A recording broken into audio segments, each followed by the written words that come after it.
जर 1,500मध्ये तुम्हाला असं वाटतं की राज्य कर्जबाजारी होणार असं तुम्ही म्हणत होता, मग तुम्ही 3,000चा क्रायटेरिया कोणता लावला?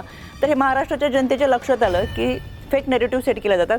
संविधान बदलाची भाषा लोकसभेला केली. थोडंसं थांबवते. गुहागरमधनं भास्कर जाधव सध्या आघाडीवरती आहे.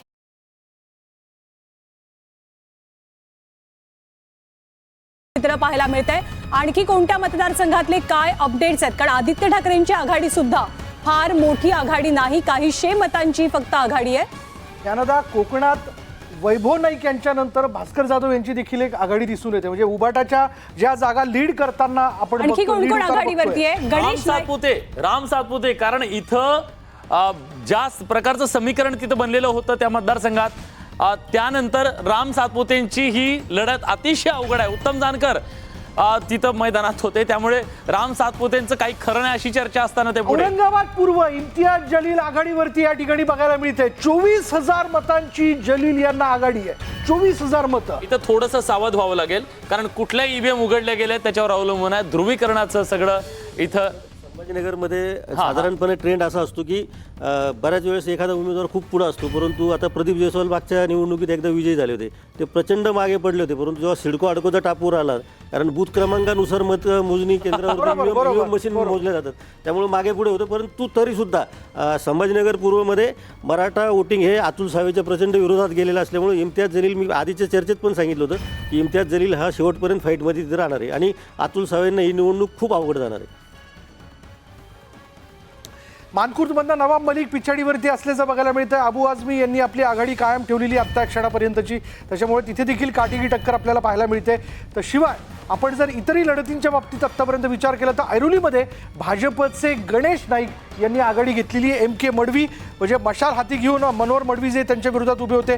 तर माळशिरसमधनं आत्ता जर आपण नरेंद्र मेहता यांच्याबद्दलची ब्रेकिंग न्यूज समोर येते. नरेंद्र मेहता 3,500 मतांनी आघाडीवरती आहे. तर ऐरोलीमध्ये गणेश नाईकांनी आपली आघाडी कायम ठेवलेली आहे. बघूयात नेमकं काय घडतंय. ज्ञानदा. माळशिरसमधनं राम सातपुतेंची आघाडी आपल्याला पाहायला मिळते. नरेंद्र मेहतांचा तू आत्ताच उल्लेख केलास. 3,500 मतांची आघाडी त्यांच्याकडे आहे.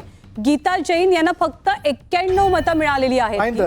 हो हो, अपक्ष म्हणून त्या निवडणूक लढतात. त्यांना खूप अपेक्षा होती की भाजपकडनं त्यांना अधिकृत उमेदवारी मिळेल. गणेश नाईकांनी पहिल्या फेरीपासून आपली आघाडी टिकवलेली आहे. महायुती 150 म्हणजे 150च्या उंबरठ्यावर. म्हणजे आत्ताचे कल पाहिले पूर्ण आत्ताचे कल जर का आपण पाहिले तर जो बहुमताचा आकडा आहे तो कलांच्या बाबतीत महायुतीनं पार केलेला आहे. 150 आकडा पूर्ण झालाय, तर महाविकास आघाडी केवळ अर्धशतकाच्या उंबरठ्यापर्यंत येऊन थापली आहे. भाजप 84 जागा, शिवसेना 36, तर अजित पवारांची राष्ट्रवादी 28.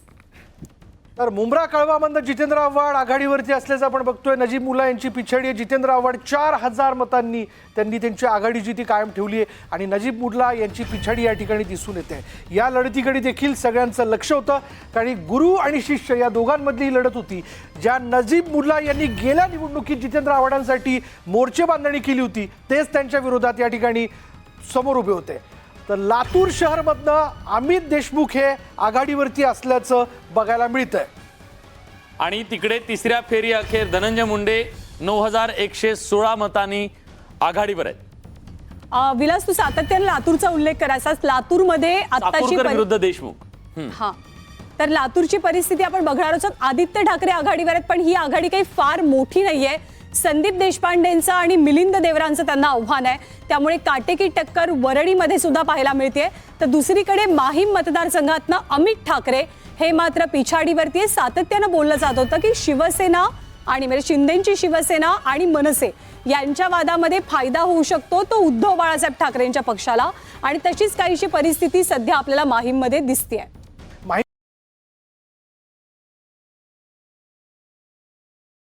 देखील कमी आहे. थोड्या वेळापूर्वी जर आपण पाहिलं तर 50 मतांचा फरक फक्त या ठिकाणी बघायला मिळालेला होता. पण आता महेश सावंत यांची आघाडी, येवल्यातनं छगन भुजबळ यांनी आघाडी घेतलेली आहे. आतापर्यंत त्यांना छगन भुजबळ यांनी 86 मतांनी आघाडी घेतलेली आहे. म्हणजे या ठिकाणी पुन्हा एकदा ताई बघा काटेकी टक्कर आहे, घासून आहे. त्यामुळे 68 जागांमध्ये ही सुद्धा जागा आहे की इथं हे चालत राहणार आहे. आता हे मागे पुढे होत राहणार आहे. पण बहुतेक ठिकाणी सर आता जे आपल्याकडे सगळे आकडे येत आहेत 7,000, 8,000, 10,000, 12,000 अशा प्रकारचे, म्हणजे या बाजूचे असो किंवा या बाजूचे असो, एक लीड थोडासा पुढे जाताना आपल्याला पाहायला मिळतोय. सांगताल का कितवी फेरी चालू आहे? म्हणजे नाही, फेऱ्या सगळीकडे एकाच साधारण- वेळेस एक फेरी नाहीये. कुठे 5 फेरी आहेत जिथं- लवकर लवकर होते काही ठिकाणी. हा आता 5व्या 6व्या फेरीत आपण कारण आहोत. की 9,000ची आघाडी मला असं वाटतं म्हणजे ती 5वी 6वी 7वी पुढच्या फेऱ्या असतील कम्फर्टेबल साधारण. आघाडी आहे आता कम्फर्टेबली ही पुढे कम्फर्टेबल आघाडी आहे, गिरीश म्हणता येईल. महाजन पिछाडीवरती आहेत. एक मोठी बातमी जामनेरमधनं, गिरीश महाजन राज्याचे मंत्री हे मात्र सध्या पिछाडीवरती पाहायला मिळतात. पण जसे ट्रेंड सकाळपासून आपण सगळेजण पाहतोय, जो व्यक्ती आघाडीवर आहे तो पिछाडीवरही जातोय. काही 100 मतांची आघाडी आहे, काही हजार, कारण छगन भुजबळांनी इतकं मोठं लीड मोडून काढलं. त्यामुळे कुठल्या मतदारसंघातल्या कुठल्या बूथवरच्या पेट्या उघडल्या जातात हे सुद्धा आय थिंक तितकंच महत्वाचं आहे. महत्वाचं आहे. आता त्यामुळे एक उदाहरण द्यायचं झालं तर धनंजय मुंडे 17,000 मतांनी आघाडीवर आहेत 4थ्या फेरीच्या अखेर. हा मुळात या विधानसभेच्या निवडणुकीत सर जिल्हा परिषदेचा गट वाईज सगळ्यात जास्त मतदान जे होतं, मग कुठला गट कोणाला फेवर आहे त्यानुसार हे मतदान होतं. त्यामुळे आपल्या फेवर मधला गट कुठला तर ते हे बाळासाहेब सुद्धा थोरात 4,000 मतांनी पिछाडीवरती असल्याचं बघायला मिळतंय. तर विजय वडेट्टीवार यांच्याबद्दल देखील बघायला मिळतंय. अपडेट येतं 809 मतांनी ते पुढे आहेत. चला